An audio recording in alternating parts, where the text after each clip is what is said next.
Γεια σας Premier League fans, καλή χρονιά, χρόνια πολλά με υγεία. Είμαι ο Δημήτρης Ιορδανόπουλος και έχω μαζί μου τον Θάνο Νικολάου. Καλή χρονιά Θάνο. Καλησπέρα Δημήτρη, καλή χρονιά και χρόνια πολλά σε όλο τον κόσμο που μας ακούει. Θα συζητήσουμε σήμερα για τα μεταγραφικά των 20 ομάδων της Premier League. Θα αναφέρουμε όσα έχουν ήδη κάνει μέχρι στιγμής από κινήσεις και όσα σχεδιάζουν βάσει ειδησιογραφίας ή και με βάση το τι περιμένουμε εμείς ότι θα κάνουν. Μιας και πολλές φορές ομάδες και προπονητές δηλώνουν ότι δεν υπάρχει budget, δεν θα πάρουν κανέναν παίκτη και τελικά βλέπουμε ότι παίρνουν 2 και 3 ακριβούς ποδοσφαιριστές. Είναι αυτά τα γνωστά κόλπα για να πέσουν οι τιμές σε κάθε μεταγραφική περίοδο. Έτσι Θάνο? Ναι, αυτά είναι και τα ωραία της μεταγραφικής περίοδου, οι εκπλήξεις και οι δηλώσεις των προπονητών που άλλα λένε και μερικοί άλλα κάνουν. Υπάρχουν βέβαια και αντίθετες περιπτώσεις που πολλοί προπονητές περιμένουν ενίσχυση και τελικά οι διοικήσεις δεν ανταποκρίνονται στα θέλω τους.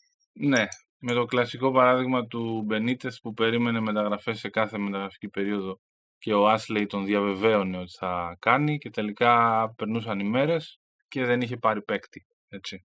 Εντάξει, νομίζω δεν έχουμε τόσο ακραίο παράδειγμα αυτή τη στιγμή στην Premier League, αλλά για να δούμε αν θα πάρουν όλοι αυτούς που θέλουν.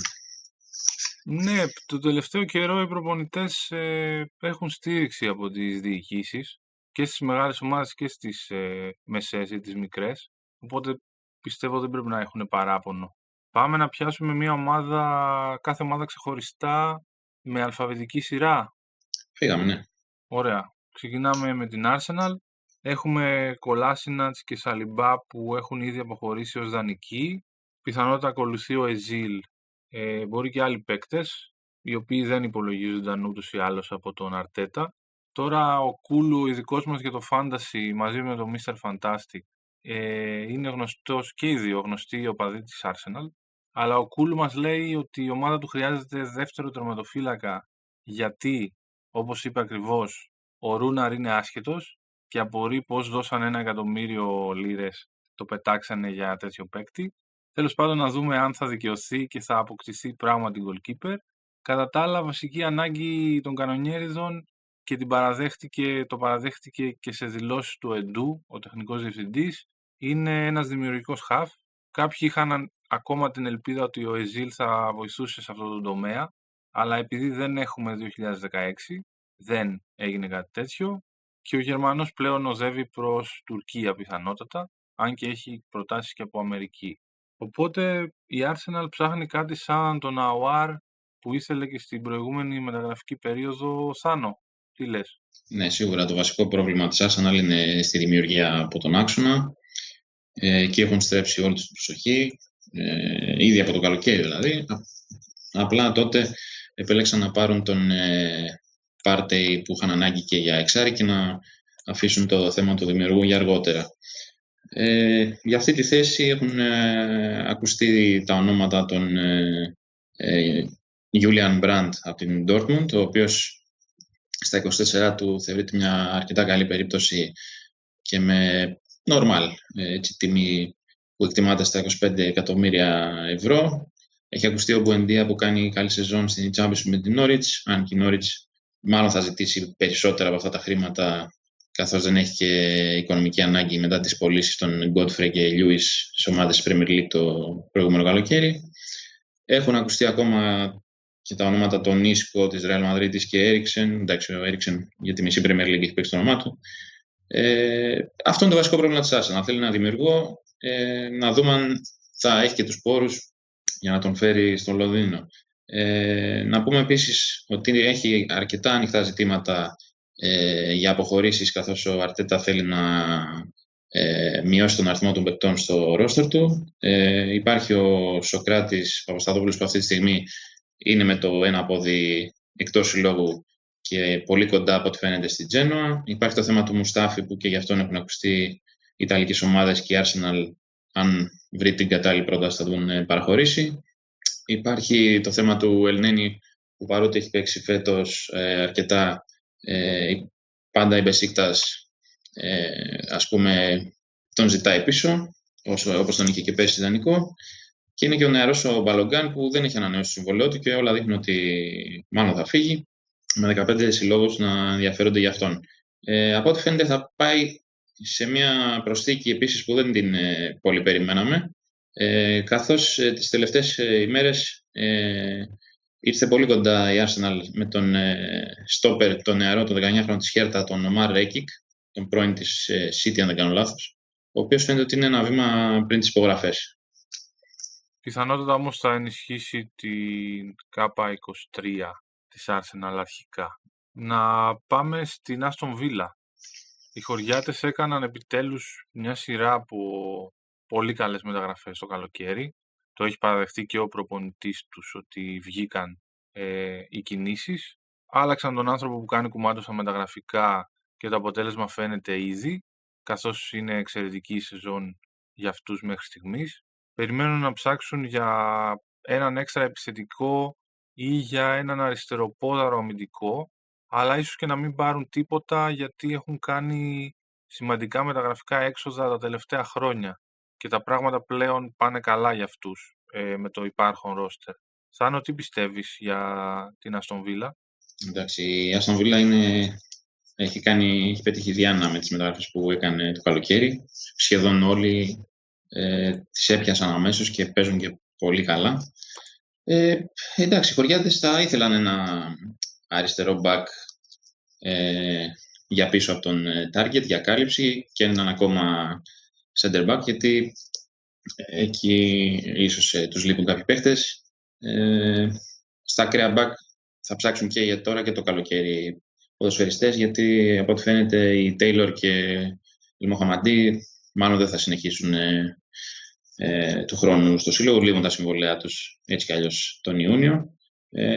Διαθέσιμος για αποχώρηση, αν βρεθεί κάτι, είναι και ο Gilbert, και στην άμυνα επίσης μπορεί να αποχωρήσει από τώρα και ο Engels, που μετά τον τραυματισμό που είχε πέσει έχει χάσει τη θέση του και ενδιαφέρεται από ό,τι γράφεται για αυτόν η Club Breeze, η βελγική. Και τέλος να πούμε ότι τον αναπληρωματικό επιθετικό της Villa, τον Keenan Davis, τον ζητάνε ομάδες από την Championship όπως η Stoke, η Swansea, η Huddersfield, η Preston και η Derby County. Δεν περιμένω κάτι συνταρακτικό στην Aston Villa. Αυτές τις δύο θέσεις, αν μπορέσει να καλύψει κάτι έτσι για να γεμίσει λίγο το ρόστερ στην άμυνα, θα είναι μια χαρά, νομίζω, και τη συνέχεια. Brighton. Καλή μπάλα στην Brighton. Κακή συγκομιδή βαθμών όμως ως τώρα. Οι γλάροι του Potter ψάχνουν σίγουρα ενίσχυση στην επίθεση. Χρειάζονται κάποιον να βάζει γκολ, χάνουν πολλές ευκαιρίες. Πολύ σημαντικό είναι επίσης να κρατήσουν Μπισουμά και Λάμπτεϊ, που κάνουν φοβερή σεζόν και τους κοιτάνε άλλες ομάδες. Έρχεται πίσω από δανεισμό ο Πολωνός χαφ, ο Μοντέρ, που είχαν αγοράσει το καλοκαίρι και τον παραχώρησαν ξανά δανεικό. Έρχεται τώρα γιατί ο Πότερ θεωρεί ότι είναι έτοιμος να βοηθήσει άμεσα την Brighton. Άλλη θέση στην οποία μπορεί να πάρουν παίκτη, Θάνο, βλέπεις κάτι για την Brighton? Ναι, θεωρώ αρκετά πιθανό να κινηθούν για τερματοφύλακα, αν βρουν κάτι που θα τους κάνει. Έχει ακουστεί ακόμα και για τον Σέρχιο Ρομέρο της Manchester United, που δεν έχει δηλωθεί στις λίστες των κόκκινων διαβόλων και από την προηγούμενη μεταγραφική περίοδο κιόλας ζητούσε να φύγει και ήρθε και σε ρήξη με την ομάδα του γι' αυτό. Από ό,τι φαίνεται ο Ράιαν δεν έχει και πολλές ελπίδες να ξανακερδίσει τη θέση του στην Brighton και μάλλον θα προχωρήσουν σε απόκτηση τερματοφύλακα. Ναι, αγωνίζεται ο Σάντσες, αλλά δεν φαίνεται να είναι απόλυτα έτοιμος να αναλάβει τη θέση του βασικού, οπότε ενδέχεται να κινηθούν και για τερματοφύλακα στη Brighton. Να πάμε στην Burnley, στην οποία υπάρχουν εξελίξεις σημαντικές και παρακολουθούμε με ενδιαφέρον το μεταγραφικό της παζάρι, καθώς η ομάδα πουλήθηκε σε νέους ιδιοκτήτες, οι οποίοι κατά τη γνώμη μου έχουν πολύ εύκολο έργο. Θα πρέπει απλά να επενδύσουν λίγα χρήματα, αφήνοντας ουσιαστικά τον Dice και τον Garlic, τον προπονητή και τον πρώην πρόεδρο, να κάνουν κουμάντο όπως έκαναν ως τώρα, απλά με λίγο μεγαλύτερη οικονομική άνεση. Προσωπική άποψη είναι αυτή. Γνωρίζουν τι πρέπει να κάνουν. Αυτό που τους έλειπε ήταν λίγα έξτρα χρήματα. Η ομάδα δεν έχει σημαντικές ανάγκες, γιατί ο κοκκινομάλης Βρετανός coach καλύπτει εκ των έσω σχεδόν όλα τα προβλήματα, αλλά οφείλουν, πιστεύω, να δουν λίγο πιο συνολικά το project της Burnley, οι νέοι ιδιοκτήτες. Για παράδειγμα, ο Ταρκόφσκι έχει ξεκαθαρίσει ότι θέλει να φύγει και δεν ανανεώνει, οπότε το να πάρεις ένα στόπερ είναι σημαντικό για να είσαι έτοιμος να τον αντικαταστήσεις μελλοντικά. Επίσης, τώρα, ναι, πάνω στο στόπερ προσπαθούν να πάρουν εδώ και πολύ καιρό τον Worrall της Nottingham Forest.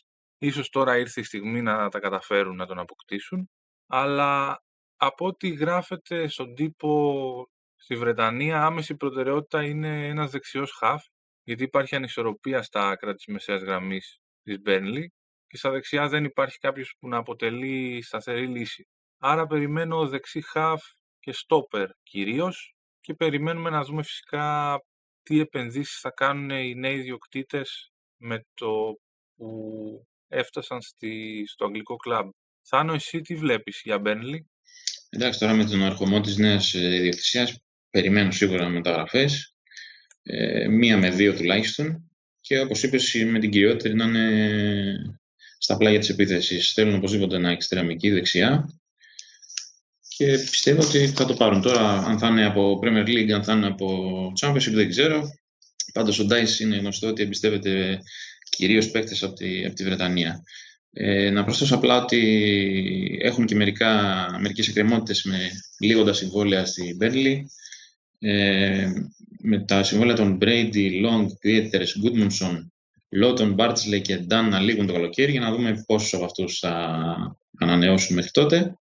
Ενώ ανοιχτό είναι το θέμα του επιθετικού του Βίντρα για αποχώρηση, καθώς δεν έχει αγωνιστεί πολύ, και να δούμε αν θα τον αποχωριστούν από τώρα ή αν θα περιμένουν την θερινή μεταγραφική περίοδο. Περνάμε στη Chelsea, όπου ουσιαστικά έχουμε μια απονεμένη ιστορία. Δόθηκαν πάρα πολλά χρήματα το καλοκαίρι για ποδοσφαιριστές. Οι στόχοι ήταν υψηλοί. Μέχρι τώρα έχουμε χαμηλές πτήσεις από την ομάδα του Frank Lampard, ο οποίος δέχεται και έντονη κριτική και αμφισβήτηση. Έχουν γραφτεί πολλά για πιθανή αντικατάστασή του είτε από τον Τούχελ που απολύθηκε πρόσφατα από την Παρί, είτε από τον Αλέγκρι, είτε από τον Σεφτσένκο. Παρ' όλα αυτά για την ώρα παραμένει ο Λάμπαρτ στο τιμόνι της Chelsea, αλλά δεν αναμένεται να δοθούν ξανά σημαντικά ποσά για μεταγραφές στον Ιανουάριο.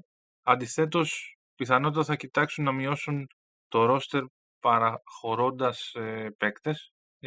Κέπα, το Μόρι, Μάρκος Αλόνσο, ίσως ο Ζιρού με δικιά του πρωτοβουλία γιατί θέλει να παίζει περισσότερο. Κάποιοι από αυτούς μπορεί να αποχωρήσουν. Πιστεύεις ότι θα κάνει κάποια κίνηση η Chelsea για να πάρει παίκτη, και αν ναι, σε ποια θέση? Δύσκολο. Όπως είναι τα πράγματα στην Chelsea αυτή τη στιγμή, δεν ξέρουν ακόμα αν θα έχουν τον Lampard τον επόμενο μήνα, έτσι όπως έχει διαμορφωθεί η κατάσταση.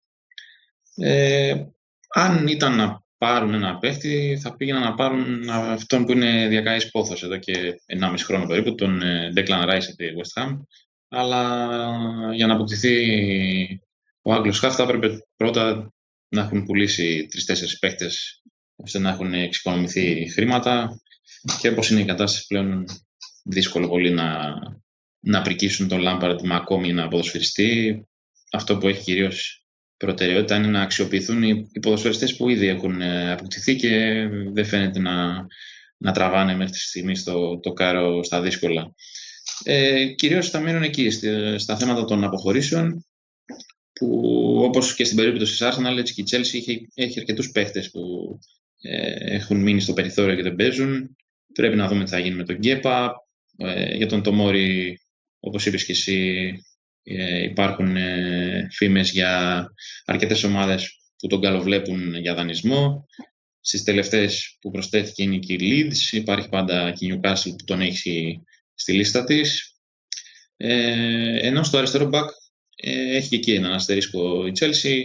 με τον Έμερσον που τον θέλουν ως γνωστόν οι Ιταλικές ομάδες, αλλά μάλλον είναι δύσκολο να αποχωρήσει, γιατί είναι ουσιαστικά ο αναπληρωματικός, αυτός που μοιράζεται τις συμμετοχές στα κύπελα και σε αυτά, ξεκουράζει τον Chilwell όποτε χρειαστεί, όποτε έχει τραυματισμό.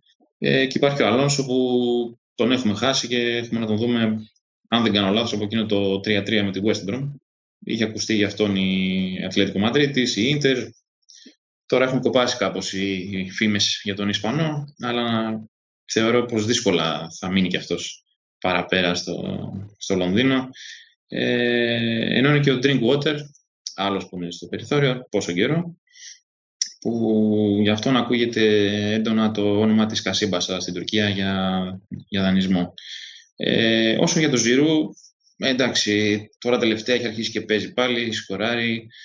Θα είναι και λίγο αυτογκόλ να τον δώσει η Chelsea κατά την άποψή μου αυτή τη στιγμή με τα προβλήματα που έχει. Τον καλοβλέπει η Juventus. Τον τελευταίο μήνα ακούγεται πάρα πολύ, αλλά δεν ξέρω. Δεν νομίζω δηλαδή να τον αφήσουν να φύγει προς το παρόν. Τώρα το καλοκαίρι που λύγει το συμβόλαιό του, αλλά το πράγμα. Crystal Palace. Το περασμένο καλοκαίρι, επιτέλους, μετά από πολλή γκρίνια του Hodgson, κατά τη γνώμη μου πάντα δικαιολογημένη, η διοίκηση του έφερε του έμπειρου προπονητή καινούριους παίκτες, οι οποίοι μπορούσαν όντως να βοηθήσουν. Πλέον δηλώνει ικανοποιημένος και πως δεν επιθυμεί άλλες αφίξεις στο ρόστερ. Από εκεί και πέρα, Παρί και Μίλαν θέλουν τον Ζαχά, ο οποίος όλο φεύγει και όλο εδώ είναι, και ο τύπος συνδέει την μπάλα με στόχους όπως ο Αμαβί που είναι αριστερό μπακ, επειδή αναμένεται να πουληθεί ο Φανάνχολτ, αλλά υπάρχει και ο παίκτης αποκάλυψης στο αριστερό άκρο της άμυνας, ο Μίτσελ. Άλλα δημοσιεύματα φέρνουν τον Τούρκο μέσο, ο Ζαν Τουφάν, κοντά στους αετούς, ο οποίος είναι ένας παίκτης που παλιότερα είχε συμφωνήσει σε όλα, μάλιστα κρατούσε και αεροπορικά εισιτήρια για να πάει στο Λονδίνο, και τελικά ένας σοβαρός τραυματισμός του Σακό, του επιθετικού, είχε κάνει την μπάλα να αφήσει την περίπτωση του Φαν και να πάρει τον Σέρλοθ. Ο Τουφάν είναι παίκτης της Φενέρ και παίζει δεκάρι. Η Φενέρ πιθανότατα θα αποκτήσει τον Εζίλ, το οποίο μπορεί να σημαίνει ότι ο Τούρκος θα πάει στην μπάλας, αλλά αυτό μπορεί να συμβεί και το καλοκαίρι και όχι τον Ιανουάριο. Τι βλέπεις, Θάνο, για την ομάδα του Χόντσον? Νομίζω ότι όσο είναι ο Χότσον εκεί, δεν θα είναι και πολύ εύκολο να φύγει ο Ζαχά. Ουσιαστικά μιλάμε για τη μισή και βάλε επιθετική παραγωγή της ομάδας από τον Ιγοριανό, οπότε το θεωρώ σχεδόν απίθανο να φύγει ο Ζαχά. Καλά, τώρα, για τώρα δεν το συζητάμε, αλλά και για το καλοκαίρι, ίσως αν φύγει και ο Χότσον μαζί, να φύγει τότε και ο Ζαχά.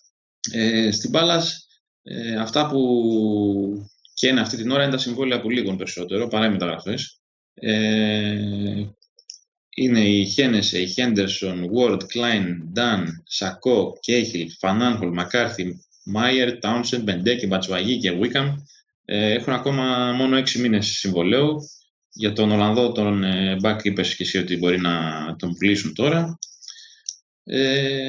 Δεν βλέπω να κάνει κάτι έτσι σε προσθήκες η Crystal Palace. Έχει ένα αρκετά ισορροπημένο και έμπειρο ρόστερ.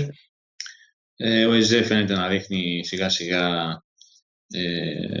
το γιατί ξόδωσαν τόσα χρήματα για αυτόν. Βρίσκει τα πατήματά του, έχει μπει για τα καλά στο παιχνίδι της ομάδας.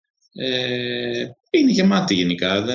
Δεν βλέπω να χρειάζονται κάτι έτσι που να επήγει. Έχουν επιλογές. Είναι γεμάτη τώρα, αλλά αδειάζει το καλοκαίρι, έτσι. Ναι, εκεί θα είναι το κρίσιμο, γιατί πρέπει να δούμε αν θα συνεχίσει ο Χότσον, αν θα προχωρήσουν σε ανανέωση του ρόστερ. Έχουν πολλά ανοιχτά ζητήματα, αλλά αυτό που τους νοιάζει αυτή τη στιγμή είναι να σωθούν και φέτος, άνετα όπως συνηθίζουν, και από εκεί και πέρα να το πιάσουν τον ύμνο. Everton. Με Κάρλο Αντσελότη, η Everton έκανε δυνατές μεταγραφές που επιτέλους έπιασαν, γιατί οι μεταγραφές έκανε και νωρίτερα. Ο Χάμες ξεκίνησε εντυπωσιακά, μετά εξαφανίστηκε λόγω τραυματισμών, αλλά οι υπόλοιποι όλοι βοήθησαν σημαντικά τα ζαχαρωτά και γι' αυτό κάνουν και φοβερή πορεία ως τώρα. Από το καλοκαίρι είχαν αφήσει ένα κενό, δεν πήραν αναπληρωματικό φορ, οπότε περιμένω εκεί να ψάξουν παίκτη. λογικά θα ξεφορτωθούν τον Τοσούν που δεν έπιασε, είχε έρθει και Γενάρη μάλιστα, και θα πάρουν κάτι σε Μίλικ, ο οποίος ήταν στόχος στο καλοκαίρι. Θα πάρουν ελεύθερο τον Κεντήρα που είχε δουλέψει μαζί του ο Αντσελότη στη Ρεάλ. Θα κάνουν τον Μπαμ για να πάρουν τον Ίσκο, επίσης από τη Ρεάλ. Θάνο, τι πιστεύεις για τα μεταγραφικά της Everton? Η Everton και αυτή είναι στις ομάδες που ίσως κάνει μία με δύο κινήσεις. Εντάξει, είναι γνωστό ότι ο τεχνικός διευθυντής, ο Μαρσέλ Μπραντς, δεν είναι και μεγάλος φαν του Ιανουαρίου για μεταγραφές, αλλά έχουν κάποια ζητηματάκια που πρέπει να κοιτάξουν. Στα θετικά, να πούμε ότι είναι η αισιοδοξία που υπάρχει για νέο συμβόλαιο στο Γάλλο τον Λούκα Ντίνιε, τον αριστερό μπακ. Για τις φήμες αναφέρθηκες εσύ των πρώην παιχτών του Αντσελότη στη Ρεάλ. Να προσθέσω ότι παίζει πολύ να γίνει ανταλλαγή μεταξύ του Μπερνάρτ και του Όλσεν με την Everton και τη Ρώμα. Οι Ιταλοί ζητάνε τον Βραζιλιάνο ακραίο χαφ και η Everton φαίνεται να αντιπροτείνει να τον ανταλλάξει με τον Όλσεν που αρέσει τον Αντσελότη και είναι δανεικός αυτή τη στιγμή.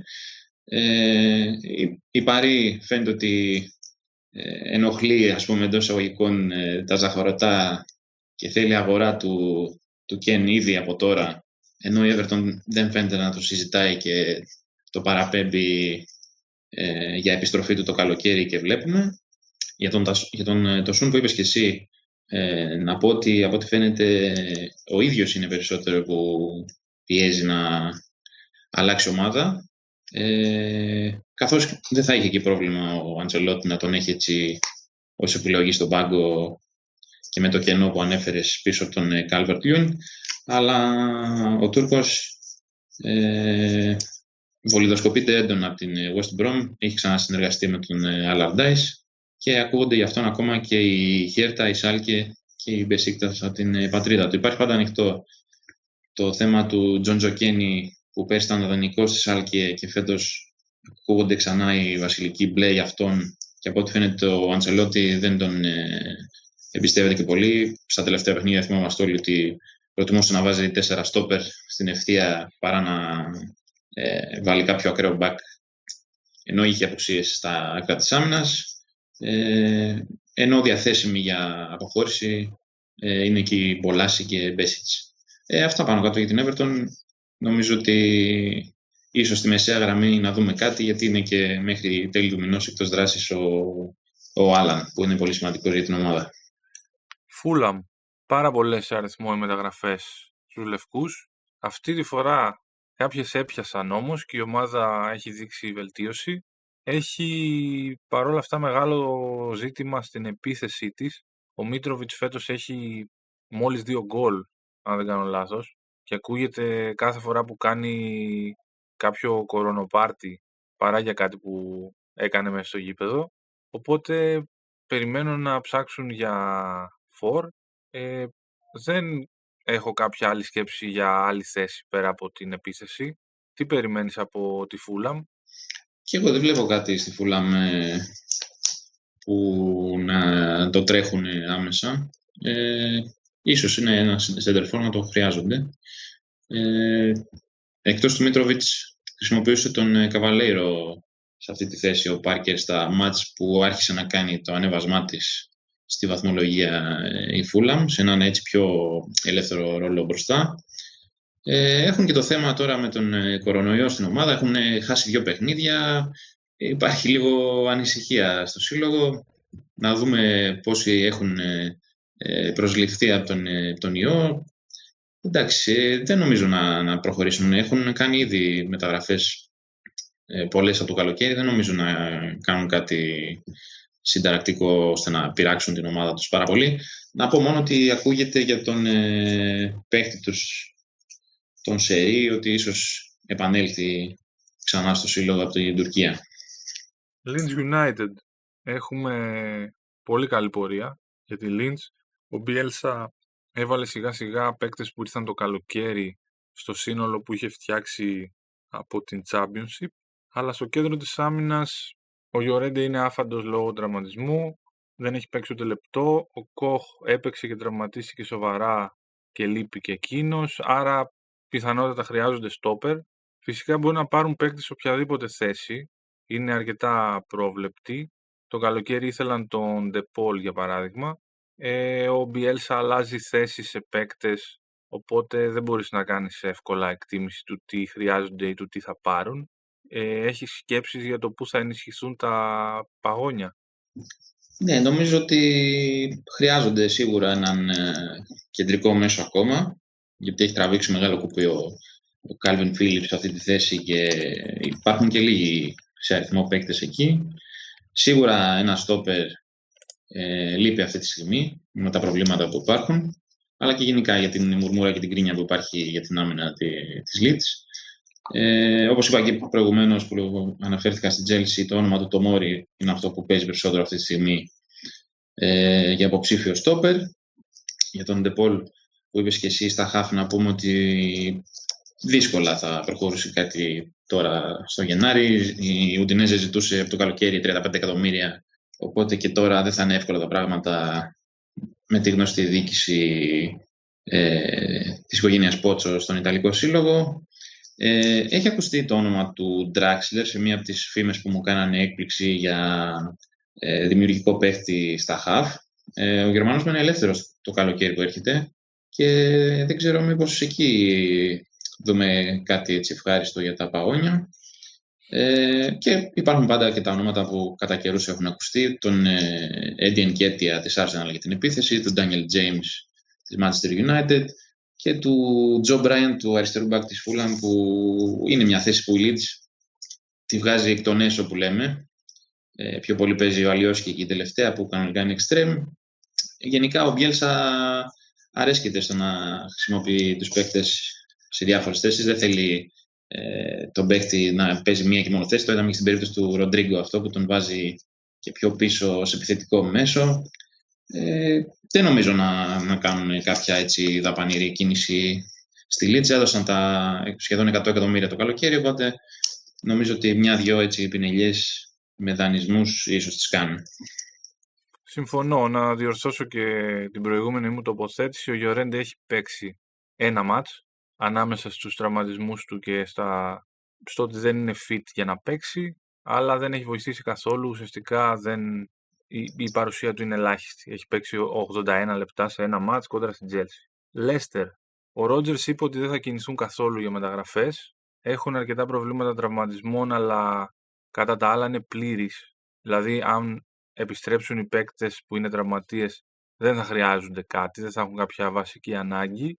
Θα φύγουν κάποιοι παίκτες που δεν παίζουν πολύ, όπως ο Γκρέι, λύγει και το συμβόλαιό του το καλοκαίρι. Ο Τσάουντρι πιθανώς να πάει δανεικός, τον θέλουν κάποιες ομάδες της Premier League. Κατά τα άλλα έκαναν μια πολύ σημαντική επένδυση πρόσφατα σε προπονητικό κέντρο, περίπου 100 εκατομμύρια λίρες ήταν τα λεφτά που πήγαν εκεί, οπότε μάλλον θα μείνουν ήσυχοι αυτό το μήνα και δεν θα κάνουν κάτι συνταρακτικό. Τι λες? Ναι, και εγώ δεν βλέπω κάτι στη Λέστερ. Είπε και ο Ρότζερς πρόσφατα ότι θεωρεί ότι το ρόστερ του είναι πλήρες, οπότε αναμένεται μόνο να δούμε ποιοι θα φύγουν. Για την περίπτωση του Γκρέι να πω απλά ότι έχει ενδιαφέρον και από το εξωτερικό. Εκτός από την περίπτωση της Southampton, φέρονται να ενδιαφέρονται και Μαρσέη, Μπενφίκα και Ρώμα, αλλά περισσότερο οι ξένοι για το καλοκαίρι που μένει και ελεύθερος. Να δούμε αν θα εξασφαλίσει από τώρα μεταγραφή ή αν θα προτιμήσει να κλείσει κάπου και να πάει το καλοκαίρι. Να πω μόνο στις αποχωρήσεις ότι πήγε με δανεισμό στην Coventry ο Μάτι James, που δεν είχε σχεδόν καθόλου χρόνο συμμετοχής. Ενώ σε μια είδηση που μου έκανε εντύπωση, ο πρώην παίκτης της Leicester, ο Andy King, βρήκε ποδοσφαιρική στέγη στην Leuven, η οποία είναι αδελφό σωματείο της Leicester, θυγατρική ομάδα, την έχει η ίδια διοίκηση. Αυτά τις αλεπούδες. Πιθανώς να επιστρέψει αργότερα σε άλλο πόστο στη Leicester, έτσι. Ναι, θεωρείται μέλος της οικογένειας ο Andy King. Liverpool. Ο Κάραγκερ έχει ζητήσει με κάθε τρόπο να αποκτηθεί κεντρικός αμυντικός. ο τηλεσχολιαστής πια πρώην αμυντικός της Liverpool. Έχει παρακαλέσει, έχει φωνάξει, έχει ακόμα και προκαλέσει τον Klopp λέγοντας ότι αν δεν πάρεις στόπερ δεν θα πάρεις πρωτάθλημα. Γενικά τρελαίνεται για αυτό το ζήτημα. Τώρα ο Γερμανός προπονητής των κόκκινων είπε τα γνωστά τα δικά του, μπορεί να μην πάρουμε τίποτα, η καιρή είναι δύσκολη κλπ. Αλλά και το καλοκαίρι έβγαζαν προς τα έξω ότι δεν θα πάρουν κάτι και έφεραν μια χαρά παίκτες. Τώρα η διαφορά είναι ότι υπάρχουν και αρκετά θέματα τραυματισμών. Γι' αυτό και μάλλον θα παραμείνουν στο ρόστερο Ριγκί και Σακίρι, ώστε να καλύψουν τις θέσεις των απόντων. Έχει ντεφορμάρισμα βασικών και επίσης υπάρχει πάντα το ζήτημα του Βαϊνάλντουμ που δεν έχει ανανεώσει και μπορεί να φύγει ελεύθερος το καλοκαίρι, με αρκετές ομάδες να τον θέλουν. Θάνο, περιμένεις να πάρει παίκτη ή παίκτες η Liverpool τον Ιανουάριο? Νομίζω πως ναι. Θα θυμάσαι ότι και από το καλοκαιρινό μας podcast για τις μεταγραφές είχα αναφερθεί στο θέμα του στόπερ στη Liverpool. Τότε ακόμα βέβαια ήταν αισιόδοξοι ότι και με τέταρτο τον Φαμπίνιο θα τα πάνε μια χαρά. Από τότε ο Φαμπίνιο έχει μετατραπεί σε πρώτο σχεδόν στόπερ στη Liverpool. Έχουμε φτάσει να έχουμε δει 10 διαφορετικά ζευγάρια στόπερ σε 17 μάτς στην Premier League.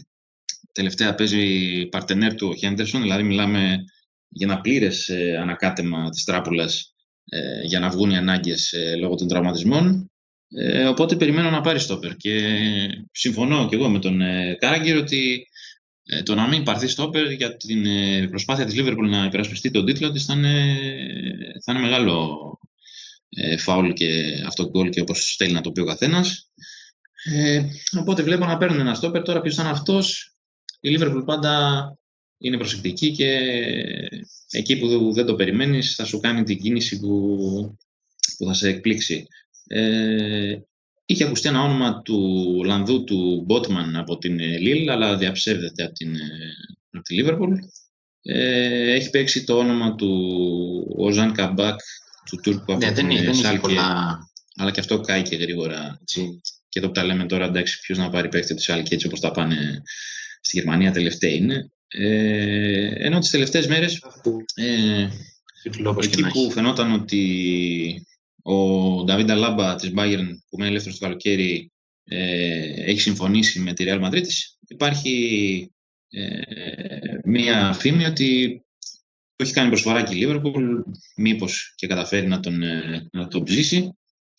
Γιατί εντάξει, μιλάμε για ποιοτικό ποδοσφαιριστή που άμεσα θα βοηθούσε στην οπισθοφυλακή. Να προσθέσω ακόμα ως προς τις αποχωρήσεις ότι το θέμα του Βαϊνάλντουμ δεν φαίνεται να οδεύει καλά για τους κόκκινους και δεν φαίνεται να τα βρίσκουν για νέο συμβόλαιο. Ακούγεται έντονα η Μπαρτσελόνα για τον Ολλανδό. Ενώ ανοιχτό είναι το θέμα του νεαρού του στόπερ του Φάντερμπεργκ που ίσως δοθεί δανεικός μέσα στο μήνα. Manchester United. Για την ομάδα του Solskjaer έχει έρθει ο Διαλό, ο οποίος ήταν κλεισμένος από το περασμένο καλοκαίρι, ο νεαρός εξτρέμ, αλλά έφτασε τώρα στο Old Trafford και ανακοινώθηκε. Κατά τα άλλα, βλέπω οι κόκκινοι διάβολοι να προσπαθούν να ξεφορτωθούν Ρόχο, Jones, Ρομέρο, ενδεχομένως και το Lingard, παρότι του έκαναν επέκταση συμβολαίου για 12 μήνες, ουσιαστικά θέλουν να πουληθεί, γιατί δεν υπολογίζεται από το Solskjaer. Κατά τα άλλα, θα ήθελαν επίσης να κοιτάξουν να κάνουν γρήγορα την ανανέωση συμβολαίου στον Cavani, ο οποίος έχει βοηθήσει πολύ και θέλουν να τον κρατήσουν και μετά από το καλοκαίρι. Και τέλος, όπως το σκέφτομαι τώρα, θα πρέπει να δουν τι θα κάνουν με τον Brandon Williams που τον ζητούν 3-4 ομάδες της Premier League. Κατά τα άλλα, δεν περιμένω να αποκτήσουν κάποιο παίκτη. Πιστεύω ότι θα κινηθούν το καλοκαίρι για μεταγραφή. Τι λες, Θάνο? Ναι, θα συμφωνήσω και εγώ. Δούμε τι θα γίνει με τον νεαρό Καϊσέδο μόνο από το Εκουαδόρ που θέλουν να αποκτήσουν τώρα το χειμώνα. Αν και τώρα τελευταία γράφονται διάφορα για σφινά της Chelsea και της Everton που τον έχουν και αυτές στη λίστα τους. Βέβαια τονίζουν ότι πάντα τον πρώτο λόγο έχει United. Στους κόκκινους διαβόλους θα εστιάσουν κυρίως σε μεταγραφές του καλοκαιριού. Δεν νομίζω ότι τώρα θα κάνουν κάτι πολύ μεγάλο. Εκεί θέλουν ένα center back, ένα δεξί extreme το καλοκαίρι και ίσως και έναν half στο ενδεχόμενο που θα φύγει ο Πογμπά. Ο Γκρίλης είναι πάντα, στο πούμε, η καψούρα τους τελευταίους μήνες του συλλόγου, αλλά οι απαιτήσεις της Αστον Βίλα είναι υψηλές και μάλλον θα πάει και αυτό προς το καλοκαίρι. Τέλος, για το Σάντσο που διάβαζα τις προάλλες, ήρθε από επίσημα χείλη η δήλωση του Hans Watzke της Dortmund, του CEO, που είπε ότι ο Σάντσο ήταν έτοιμος, λέει, να μετακινηθεί το περασμένο καλοκαίρι στη United, αλλά δεν τα βρήκαν οι δύο ομάδες. Ναι, γενικώς η United έχει μεγάλους στόχους στα μεταγραφικά της και θεωρώ πολύ δύσκολο να καταφέρει να πάρει οποιονδήποτε από αυτούς Ιανουάριο μήνα. Manchester City. Ένας ακόμα προπονητής που μας είπε ότι η καιρή είναι δύσκολη και εκτός απροόπτου δεν θα γίνει καμία κίνηση ήταν ο Pep Guardiola. Γενικά η City χρειάζεται ξεκάθαρα center for, με τον Αγουέρο να είναι μόνιμα τραυματίας και τον Ζεσούς μόνιμα ανεπαρκής για αυτό το επίπεδο, αλλά φαίνεται ότι θα δώσουν μάχη για να υπογράψουν τον Μέση το καλοκαίρι. Πιθανότατα με την Paris Saint-Germain θα είναι η μάχη αυτή. Ενδέχεται να μπει και η Ίντερ στο παιχνίδι και φυσικά η Μπαρτσελώνα που ορισμένοι θέλουν να τον κρατήσουν στη Βαρκελόνη. Δεν περιμένω να κάνουν κάτι τώρα μεταγραφικά, περισσότερο θα ρίξουν το βάρος στο καλοκαίρι, θέλοντας να πάρουν είτε τον Μέση είτε κάποιον άλλο παίκτη που θα κάνει αίσθηση οι πολίτες. Βλέπεις κάποια έκπληξη και απόκτηση παίκτη τον Ιανουάριο για τη City? Όχι, συμφωνώ και εγώ ότι δεν νομίζω να δούμε κάποια κίνηση ενίσχυσης. Έρχεται στο σύλλογο βέβαια ο Τσιρικάς που αποκτήθηκε από την Παρτιζάνο ο Στεβάνοβιτς, αλλά το πιθανότερο είναι να δοθεί δανεικός, καθώς είναι και 18 χρονών άπειρος. Πιο πολύ είναι τα θέματα των παιχτών που μάλλον θα αποχωρήσουν. Είναι πάντα αυτό το θέμα του Γκαρσία ανοιχτό. Πολλοί θεωρούν ότι είναι ήδη κλεισμένος από την Μπαρτσελώνα και απλά απομένει να δούμε αν θα τον πάρει τώρα με κάποιο ποσό ή το καλοκαίρι. Ενώ υπάρχει και μια φήμη για τη Λάτσιο και ενδιαφέρον της για τον Ζιντσένκο, τον αριστερό μπακ. Αυτή είναι μια θέση που πάντα απασχολεί τη Manchester City, το αριστερό άκρο της άμυνας. Είχαν ακουστεί ονόματα όπως του Λόντι, της Ατλέντικο, του Ταλιαφίκο, του Άγιαξ, αλλά δύσκολα να αποκτήσει κάποιον τώρα τον Δεκέμβριο. Ακόμα και του Ντίνι της Everton έχει ακουστεί, αλλά είπαμε αυτός πάει για ανανέωση.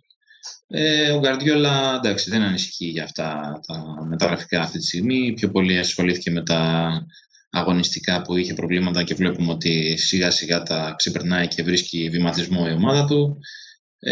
Ακόμα δεν έχουμε συζητήσεις επέκταση συμβολαίου με τον Σέρχιο Αγουέρο από τη Βιέννη, ο οποίος επιθυμεί διακάως να παραμείνει. Και κάτι για το Μέση που είπες και εσύ προηγουμένως, να προσθέσω απλά μια δήλωση του CEO της ομάδας του Φεράν Σοριάνο, που είπε ότι ο Μέση μπορεί να πάει οπουδήποτε αυτός επιθυμεί και ο καθένας το ερμηνεύει όπως θέλει αυτό. Ενώ είχαμε και κάποιες φήμες μέσα στην εβδομάδα για τον Harry Kane και για τον δεχόμενο η City να δώσει 100 εκατομμύρια το καλοκαίρι για να τον πάρει. Εντάξει, το καλοκαίρι σίγουρα θα πάει για center for η City, το έχει ανάγκη, το χρειάζεται, το είδαμε στο πρώτο μισό αυτή τη σεζόν, οπότε δεν το θεωρώ απίθανο να κινηθεί. Εντάξει, τώρα το θέμα από το να χτυπήσει την πόρτα της τότε μέχρι να της πάρεις παίκτη και πόσο μάλλον τον Kane είναι άλλο πράγμα. Εντάξει, θα το δούμε αυτό στο μέλλον. Σίγουρα. Σχετικά με το αριστερό άκρο της άμυνας, μία σκέψη που κάνω είναι ότι έχει πολλούς παίκτες, γι' αυτό απλά δεν τις κάνουν. Δηλαδή πάντα θέλει κάτι καλύτερο, αλλά μετά σκέφτεται ότι έχω ήδη παίκτες οι οποίοι κόστησαν κιόλας αρκετά για να έρθουν, οπότε δεν κάνει κάποια κίνηση. Ενδεχομένως να μπορεί να βάλει εκεί τον Λαπόρτ, που είναι αριστεροπόδαρο στόπερ, να παίξει ως αριστερό back, μιας και με την μεγάλη άνοδο στην απόδοση του Stones, το κέντρο της άμυνας έχει κλείσει με Diaz και Stones το τελευταίο διάστημα. Περνάμε στη Newcastle United. Αρκετοί Βρετανοί δημοσιογράφοι δεν διστάζουν να πούν ότι η Newcastle δεν χρειάζεται μεταγραφές παικτών, αλλά καινούριο προπονητή.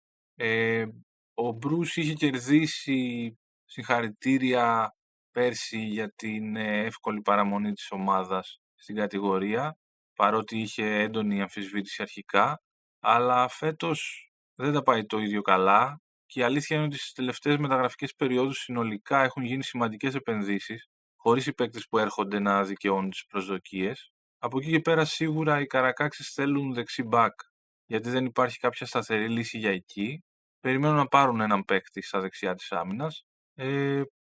Δεν μπορώ να σκεφτώ κάποια άλλη θέση. Θα θέλαν και κάποιο μέσο, αλλά έχουν κάνει επενδύσεις, οπότε δεν ξέρω αν θα κάνουν κι άλλες. Τι γνώμη έχεις συνολικά για την Newcastle? Συμφωνώ μαζί σου για το θέμα των τελευταίων κινήσεων και των επενδύσεων που γίνανε. Η διοίκηση εμπιστεύτηκε τον Bruce και πέρσι τον πρίκησε με ρεκόρ μεταγραφής των Joelinton και φέτος έκαναν σημαντικές προσθήκες με έμπειρους παίκτες στο νησί.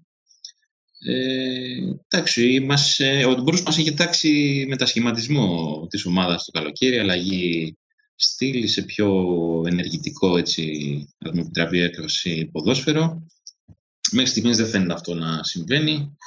Έχει και τα προβλήματα με τον κορονοϊό, τις απουσίες, ντεφορμαρίσματα. Πάντως η Newcastle μου θυμίζει λίγο την περίπτωση της Πάλας, δηλαδή έχει αρκετούς παίχτες ιδίου επίπεδου που τους αλλάζει και είναι πάνω κάτω στα ίδια. Σίγουρα θα ήθελε έναν καλό, έτσι, μέσο στο κέντρο. Στα τελευταία μάτσα αλλάζει συνεχώς τους δύο παίχτες στον άξονα. Δεν έχει καταλήξει ποιοι του κάνουν για να πάρουν τη φανέλα βασικού. Μόνο ο Σέλβι θα μπορούσαμε να πούμε ότι είναι έτσι ένα κλικ πάνω λόγω οργανωτικών ικανοτήτων. Δεν αποκλείω να κινηθούν οι Καρακάξες για δανεισμούς όπως το συνηθίζουν τον Ιανουάριο. Κυρίως για ακραίο μπακ που είπες και εσύ, ίσως ένα στόπερ, ίσως έναν επιθετικό, έτσι, που να παίζει all around, όχι κλασικό striker. Έχουν παίξει κάποια ονόματα του Brandon Williams της United που φαίνεται να αρέσει στον Bruce. Για τον Chowdhury είναι και η Newcastle στο κόλπο, μπας και καταφέρει να τον πάρει δανεικό. Και σε εκείνη, όπως αναφέρθηκα και πριν, παίζει το όνομα του Tomori, του Rojo επίσης.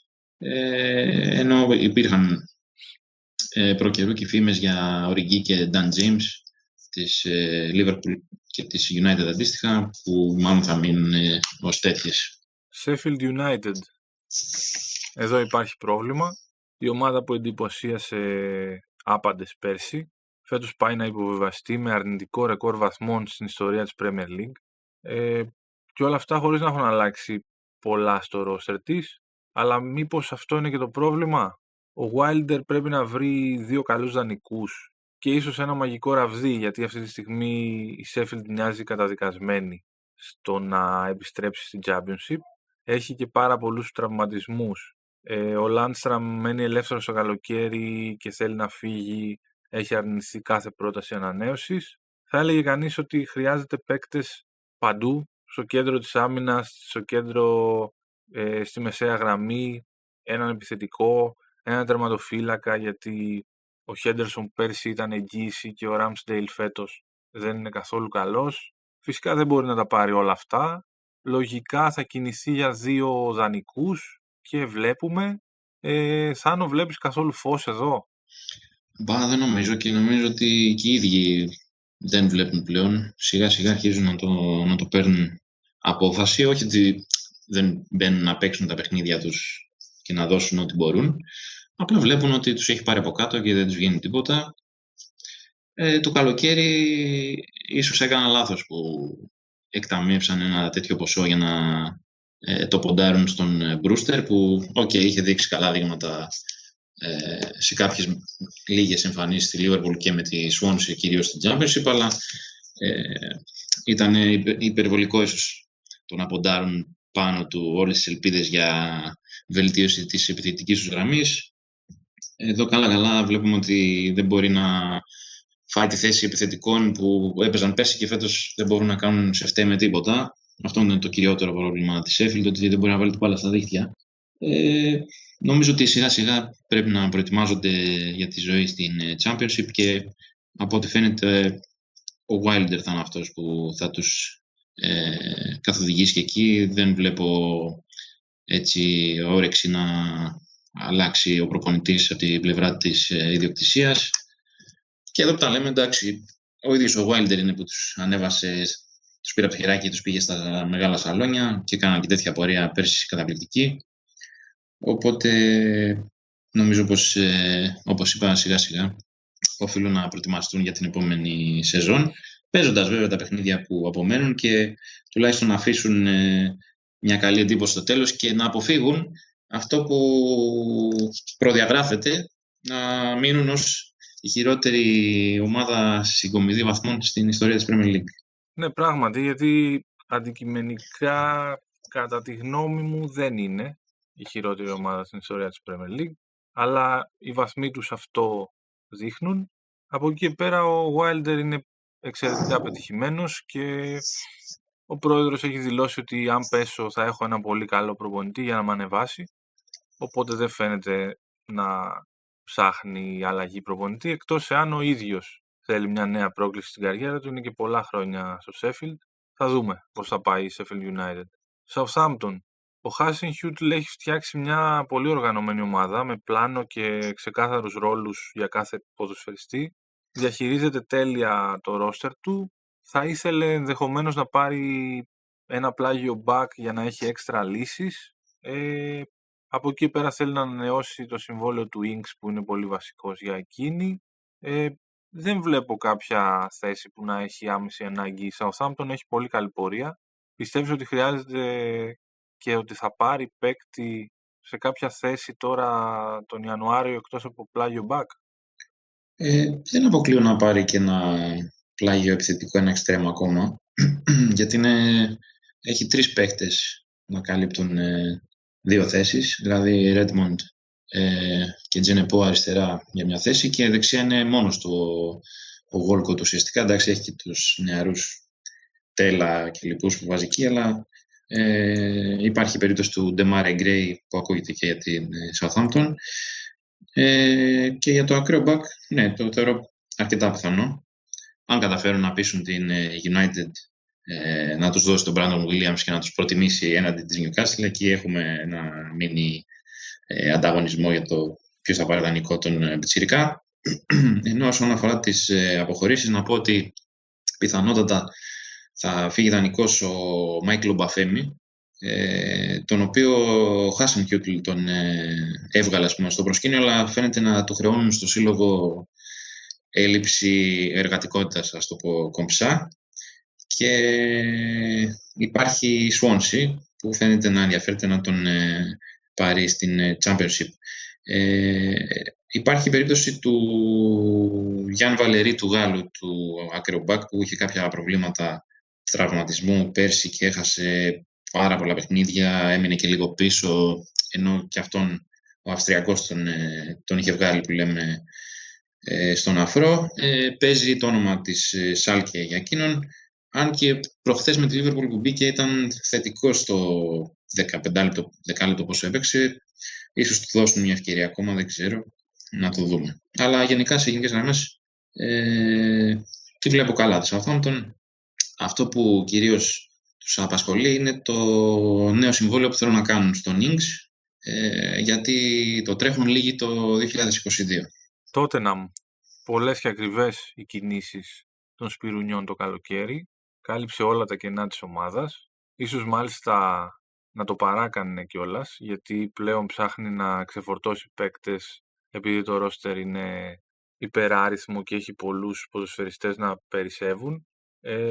Ενδέχεται να παραχωρήσει τον Ντελεάλη στην Paris Saint-Germain του Ποκετίνο πια. Μήπως τον αναγεννήσει εκεί ο άνθρωπος που τον έφερε στο προσκήνιο. Γκατσανίγκα, Ρόουζ είναι κοντά στην έξοδο. Ο Ζέντσον Φερνάντες έχουν ξεχάσει ότι τον είχαν στην Tottenham. Πιθανότητα θα γυρίσει στην πατρίδα του. Ήταν δανεικός, αλλά δεν χρησιμοποιείται καθόλου από τον Ζωσέ Μουρίνιο. Φυσιολογικά δεν θα πρέπει να υπάρξει καμία άφιξη και θα περιμένουμε μόνο αποχωρήσεις. Τι λες, Θάνο? Συμφωνώ πάνω κάτω. Για το Ζέτσον και εγώ βλέπω ότι μάλλον θα γυρίσει στην Μπενφίκα 6 μήνες νωρίτερα. Οι Πορτογάλοι τον θέλουν, εφόσον δεν αγωνίζεται καθόλου, να τον πάρουν πίσω.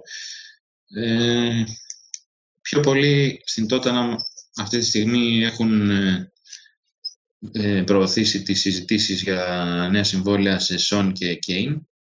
Βέβαια δεν το τρέχουν ακόμα ως επίγον, αλλά είναι μέσα στα πλάνα.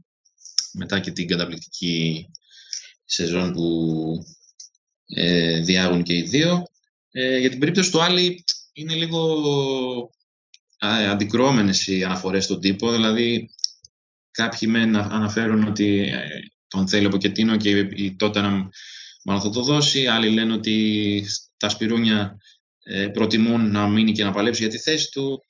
Θα το δούμε αυτό μέσα στο μήνα πώς θα κυλήσει. Για το Ρόουζ η Τραμπζοσπόρ είναι αυτή η τουρκική που φαίνεται πιο θερμή αυτή τη στιγμή για να τον πάρει. Στην περίπτωση του Μπέιλ που ήρθε με πολλές τυμπανοκρουσίες, να πούμε ότι οι Ισπανοί φοβούνται ότι δεν θα ανανεώσει το δανεισμό του για του χρόνου η Tottenham και μάλλον θα επιστρέψει στη Real Μαδρίτης κακήν κακός, χωρίς να έχει αναγεννηθεί όπως τα περίμεναν πολύ στο Λονδίνο. Να δούμε πώς θα τα πάει στο δεύτερο μισό της σεζόν. Ενώ υπάρχει τις τελευταίες 2 μέρες μια φήμη για απόκτηση center back στην Tottenham. Είναι ανοιχτό το θέμα του Σάντσες, που δεν τον εμπιστεύεται και πολύ ο Μουρίνιο. Είχε κάνει και κάποιες δηλώσεις περίεργες μετά τα λάθη που είχε κάνει ο Κολομβιανός σε εκείνο το αλίστου μνήμης 3-3 με τη West Ham. Το όνομα του Σκρίνιαρ που παίζει σχεδόν από όταν πήγε ο Μουρίνιο στην Tottenham δεν φαίνεται να συγκεντρώνει πολλές πιθανότητες. Ο ίδιος πρόσφατα δήλωσε ότι το καλοκαίρι δεν ήθελα να φύγω από την Ίντερ και να αλλάξω ομάδα. Αυτό που φαίνεται να βγαίνει στο προσκήνιο είναι η περίπτωση του Issa Diop της West Ham, για τον οποίο γράφουν πολλοί ότι ίσως και να χτυπήσει την πόρτα των σφυριών η ομάδα του Μουρίνιο. Τον εκτιμάει ο Πορτογάλος προπονητής από ό,τι λένε και τελευταία έχει χάσει τη θέση του στα σφυριά του Μόγες. Παίζουν κυρίως η Μπαλμπουένα, ο Κρέας Βουέλοκ-Μπόνα, ναι, ευχαριστώ, και τελευταία παίζει πολύ και ο Ντόσον. Βέβαια, αν τον αφήσει τώρα η West Ham, το πιο ελπιδοφόρο center back της, και να κρατήσει το 30, εντάξει, θα είναι και λίγο περίεργο, να το δούμε. Ενώ να πω ότι έχουν παίξει τα ονόματα του Μαρσέλ Σάμπιτσερ για μεταγραφή στην Tottenham, ίσως πιθανότερα για το καλοκαίρι, καθώς το συμβόλαιό του λύγει το 22 με τη Λειψία και είναι ένας από τους παίκτες που αρέσουν στο Μουρίνιο λόγω και των πολλών θέσεων στις οποίες μπορεί να αγωνιστεί. Ενώ ο Τζακ Κλάρκ, ο νεαρός, που είχε επιστρέψει το καλοκαίρι από δανεισμούς, φαίνεται να οδεύει ξανά προς δανεισμό στην Championship. West Brom, το απόλυτο χάος. Πιστεύω ότι ο Big Sam υποτίμησε και ο ίδιος τη δυσκολία του να σώσει αυτό το ρόστερ και τώρα το ξανασκέφτεται ίσως. Βέβαια, συνήθως όποια ομάδα παίρνει τον Allardyce έχει αποφασίσει ότι θα ρίξει χρήματα για μεταγραφές, αν και η Brom δεν φαίνεται να έχει πολλά λεφτά για εξόδεμα. Είναι περίεργη η κατάσταση.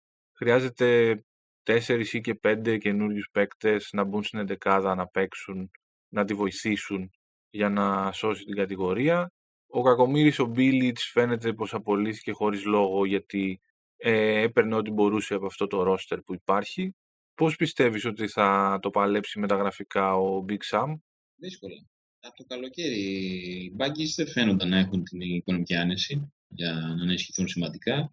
Έκαναν βέβαια κάποιες κινήσεις. Πήραν τον Grant για την επίδεση τελευταία στιγμή για να ικανοποιήσουν και τον Μπίλιτς που γκρίνιαζε, και καλά έκαναν, αλλά δεν βλέπω κάτι το σημαντικό που θα μπορέσει ίσως να τους αλλάξει τις τύχες αυτή τη στιγμή, αφού και το σημάζεμα του Big Sam δεν φαίνεται να πιάνει στα μετώπιστεν. Εντάξει, ακούγονται τα ονόματα των Σουμ που είπαμε και πριν για την επίθεση, του Σακό για την άμυνα, παίχτες που έχει δουλέψει μαζί του στο παρελθόν. Πρώτη μεταγραφή πάει να γίνει ο Snodgrass, ο πολύπειρος Σκοτσέζος που δεν αγωνιζόταν στη West Ham, αλλά εντάξει, πλάγιους παίχτες μπροστά είχαν και πριν, είχαν και τον Διαγκανά και τον Περέιρα. Δεν νομίζω ότι θα γίνει κάτι τόσο το συνταρακτικό με την προσθήκη του Snodgrass. Ο Snodgrass, εντάξει, φιλότιμος παίχτης, έμπειρος, αλλά θέλουν πολλά παραπάνω για να γλιτώσουν τον υποβασμό. West Ham πήρε ήδη ένα νεαρό στόπερ. Δεν είναι σίγουρο αν θα χρησιμοποιήσουν τον Alves στην πρώτη ομάδα ή θα προπονηθεί και θα παίξει κυρίως με τη δεύτερη. Υπάρχει έντονη φημολογία ότι πουλάει τον Αλέρ. Μάλιστα κάποιοι αναφέρουν ότι είναι ήδη στην Ολλανδία για ιατρικές εξετάσεις ο Αλέρ για να υπογράψει στον Άγιαξ. Είχε κοστίσει 45 εκατομμύρια λίρες, ήταν ρεκόρ μεταγραφής για τη West Ham, αλλά δεν βοήθησε και τόσο και τώρα παραχωρείται ενδεχομένως και με 25 εκατομμύρια ευρώ, πολύ χαμηλό το ποσό σε σχέση με το πόσο αποκτήθηκε. Ο Μόγες θέλει ένα φόρ ούτως ή άλλως, για να μην περιμένει πότε θα είναι υγιής και σε φόρμα ο Αντώνιο, που είναι η βασική του επιλογή. Γενικά τα έχει πάει εξαιρετικά όμως τις μεταγραφές ο Σκοτσέζος μάνατζερ, από τότε που ήταν υπεύθυνος μεταγραφών στη West Ham. Οπότε έχει ενδιαφέρον να δούμε τι θα σκεφτεί τώρα για τον Ιανουάριο. Τι προβλέπεις για τη West Ham? Η West Ham χρειάζεται 3 παίχτες, κατά την άποψή μου. Χρειάζεται center for, οπωσδήποτε, χρειάζεται αριστερό back και χρειάζεται και ένα κεντρικό μέσο, γιατί είναι λίγες οι επιλογές εκεί. Βλέπω να κάνει 1 με 2 κινήσεις. Σίγουρα θα πάρει επιθετικό, δεν τολμώ να πιστέψω ότι θα μείνει χωρίς φόρη, ιδιαίτερα τώρα που φεύγει και ο Αλέρα από ό,τι φαίνεται. Ακούστηκε το όνομα του Αρναούτοβιτς για επιστροφή στο σύλλογο, καθώς είναι αρκετά αγαπητός σε πολλούς παίχτες κτλ. Αλλά νομίζω με τις απολαύσεις που έχει στην Κίνα, το γράψαμε και όλα στο site, δύσκολα να επιστρέψει. Αν και ο Μόγης δεν θα έλεγε όχι εδώ που τα λέμε, καθώς ο ίδιος τον αναγέννησε σε θέση φόρ. Υπάρχει περίπτωση του Josh King, πάντα ανοιχτή, της Bournemouth. Το συμβόλαιο του λύγει τον Ιούνιο και ακούγεται και αυτός για πολλές ομάδες της Premier League, έτσι από την μέση και κάτω, μήπως μετακινηθεί τώρα. Μέχρι και το όνομα του Γκρασιάνο Πελέ, του πρώην γνωστού μας από τη Southampton, του Ιταλού, έχει ακουστεί για την επίθεση, αν και είναι και αυτό σε μεγάλη ηλικία, δεν νομίζω να μπορεί έτσι να κάνει τη διαφορά. Ενώ χρειάζονται ένα αριστερό μπακ, γιατί έχει τραυματιστεί και ο Μαζουακού και εξαιτίας αυτού έχει αλλάξει και το σύστημα με τον Κρέσβολ να φεύγει από αριστερό στόπερ και να πηγαίνει στη φυσική του θέση. Νομίζω ότι, όπως είπα, 2 κινήσεις να τις κάνουν. Υπάρχουν ανοιχτά επίσης θέματα με τα συμβόλαια των Φαμπιάνσκι, Μπαλμπουένα και Νόμπλ που λήγουν τον Ιούνιο και αναμένονται να δούμε τι θα κάνουν και εκεί. Ενώ ανοιχτό είναι το θέμα επιστροφής του Φελίπε Άντερσον, του Βραζιλιάνου που είναι δανεικός στην Πόρτο, γιατί ούτε εκεί κατάφερε να πάρει συμμετοχές και τα Σφυριά εξετάζουν το ενδεχόμενο να τον φέρουν πίσω. Επίσης, να πω για τη μεσαία γραμμή ότι μέσα στο Δεκέμβριο είχε ακουστεί το όνομα του Τσέχου, του Άλεξ Κράλ, της Σπαρτάκ Μόσχας, για τον οποίο εκτιμάται ότι 15 εκατομμύρια ευρώ θα έφταναν για να τον φέρουν στο Λονδίνο. Έχει πετύχει διάνα με τους Τσέχους η West Ham και να αφήσουμε έναν αστερίσκο μην προτιμήσει αυτή την αγορά για ακόμα μια μεταγραφή. Για το Snodgrass επίσης αναφέρθηκα και πριν ότι είναι κοντά στην αποχώρηση. Wolves. Πολύ μεγάλο πλήγμα ο τραυματισμός του Ραούλ Χιμένες που αποδιοργάνωσε όλη την ομάδα. Ο Φάμπιο Σίλβα είναι ξεκάθαρα ανέτοιμος για τόσο υψηλό επίπεδο, παρότι κόστησε πολλά χρήματα το περασμένο καλοκαίρι. Οπότε οι Λύκοι κάλεσαν πίσω από δανεισμό στη Φιωρεντίνα τον Κουτρόνε, είτε για να καλύψει τη θέση του striker μέχρι να επιστρέψει ο Χιμένες, είτε για να αποτελέσει μια ακόμη λύση και να πάρουν κι άλλον παίκτη επιθετικό τώρα στον Ιανουάριο. Έχουν βέβαια και άλλα προβλήματα με τραυματισμούς και δεφορμαρίσματα. Χάνουν και τον Ποντένσε τώρα για ένα μεγάλο διάστημα, Έχουν τον Τραορέ να μην υπογράφει νέο συμβόλαιο και να είναι στο στόχαστρο άλλων ομάδων.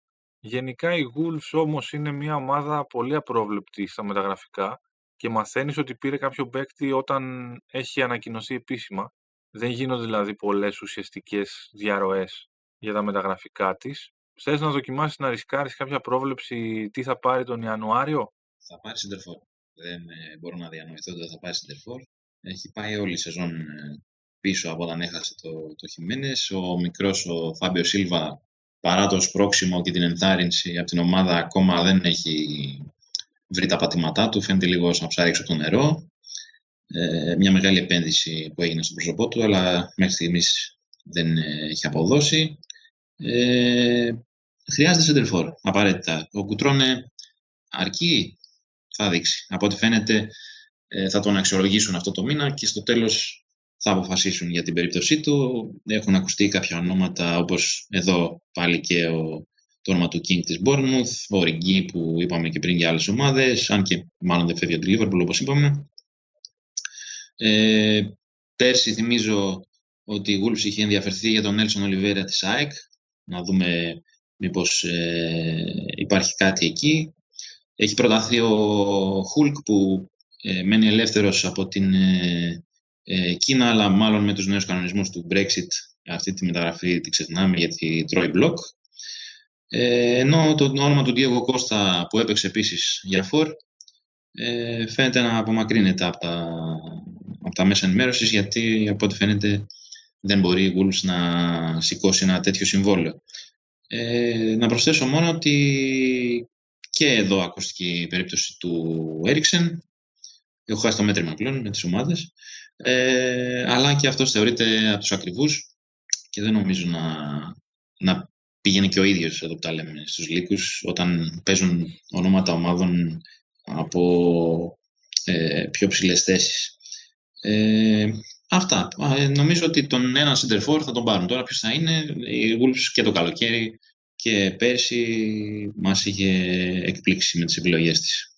Ωραία. Γενικά, Θάνο, περιμένεις ένα δυνατό μεταγραφικό παζάρι ή λίγα πράγματα για τον Ιανουάριο φέτος στην Premier League?